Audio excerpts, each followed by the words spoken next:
बातमी आहे छत्रपती संभाजीनगरमधून। छत्रपती संभाजीनगरच्या वाळूज औद्योगिक परिसरातील बजाज कमानी समोर प्रशिक्षणार्थी विद्यार्थ्यांनी काम बंद आंदोलन पुकारलंय। 3 वर्षांचं प्रशिक्षण पूर्ण होऊन देखील डिग्री न मिळाल्याचा आरोप त्यांनी केलेला आहे आणि हजारो विद्यार्थी रस्त्यावर उतरलेत। योग्य मोबदला आणि इतर प्रलंबित मागण्यांसाठी त्यांचं हे आंदोलन सुरू आहे। यामुळे परिसरातील वाहतुकीवर परिणाम होण्याची शक्यता वर्तवली जाते।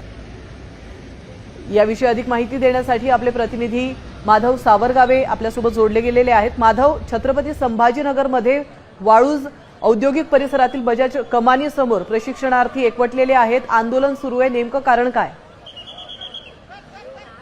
पासून हे प्रशिक्षणार्थी बजाज कंपनीमध्ये काम करत होते असं सांगितलं जात आहे।